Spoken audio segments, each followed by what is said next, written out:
¿Qué tengo que saber antes de empezar a aplicar el teorema de Pitágoras?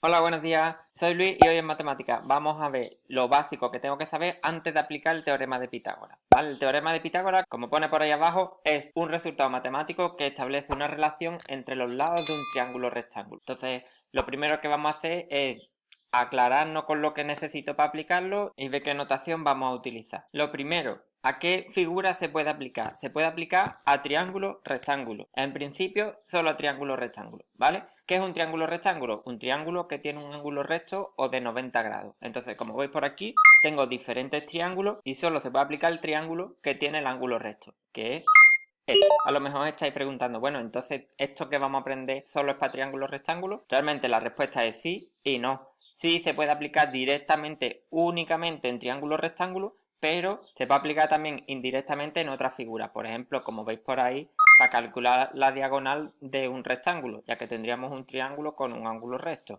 ¿vale? Sería otro de los ejemplos y en los problemas veremos que tienen muchísimas aplicaciones. De hecho, los triángulos son figuras súper importantes en la realidad, tanto para el funcionamiento de los GPS como para procedimientos de investigación, para la creación de gráficos de videojuegos.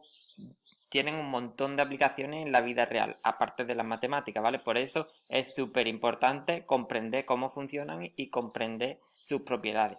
Otra cosa que tenemos que aprender antes de empezar con el teorema de Pitágoras es cómo vamos a estar llamando a cada uno de los lados de los triángulos. Ya hemos visto que el teorema de Pitágoras es una relación entre los lados, pues para referirnos a uno o a otro de una forma precisa, vamos a establecer cómo vamos a llamar a cada uno de los lados.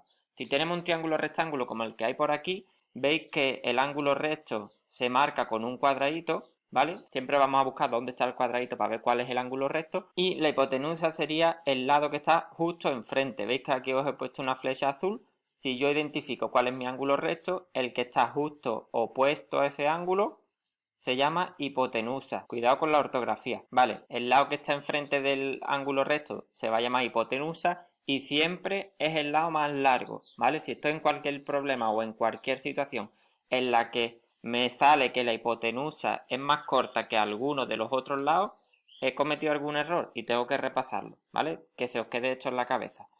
Bien, esta es la hipotenusa, a los otros dos se les llama cateto, ¿vale? Veis que lo he puesto con diferentes colores para que lo identifiquéis, pero realmente a este se le llama cateto y a este se le llama cateto también. Entonces el lado largo hipotenusa, los otros dos, el mediano y el corto, cateto. Da igual cómo esté el triángulo puesto, no siempre os vais a encontrar el triángulo en esta posición con el ángulo recto aquí, ¿vale? Entonces aquí os he puesto dos ejemplos más en los que veis que yo tengo dos triángulos, que son los triángulos negros. Lo que hago es buscar dónde está el ángulo recto, en este caso está en esta esquina de arriba, pues el que está enfrente es la hipotenusa y los otros dos pues son dos catetos. En este triángulo de aquí busco el ángulo recto, que es el cuadradito, pues el de enfrente es la hipotenusa y los otros dos los catetos, ¿vale? Si os dais cuenta, siempre la hipotenusa es el lado que no forma parte de este ángulo. ¿Veis que este ángulo o este que se ve más grande lo veis más claro? Veis que está formado por los dos catetos y el de enfrente es la hipotenusa siempre, ¿vale? Para no tener que estar escribiendo siempre cateto, hipotenusa, hipotenusa y sobre todo también para diferenciar un cateto del otro, porque si no tendríamos que decir este, no el otro, no el que parece más grande, porque a lo mejor no los conozco.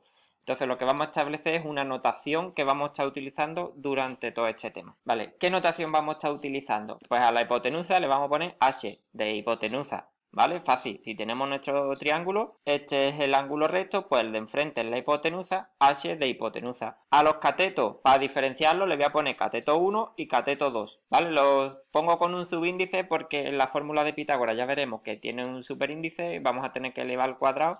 Entonces, para no confundirlo, cateto 1 y cateto 2. No importa cuál le pongamos cateto 1 y cateto 2. Habrá gente que diga cateto 1 al más corto, cateto 2 al más largo, o cateto 1 al vertical y 2 al horizontal. Depende, ¿vale? Porque si os lo ponen de esta forma, no hay horizontal ni vertical. Realmente da igual, es una forma para diferenciar un cateto del otro. Como si queréis decir en el ejemplo anterior el cateto naranja y el cateto morado. Para escribirlo de una manera corta, pues le pongo el 1 y el 2.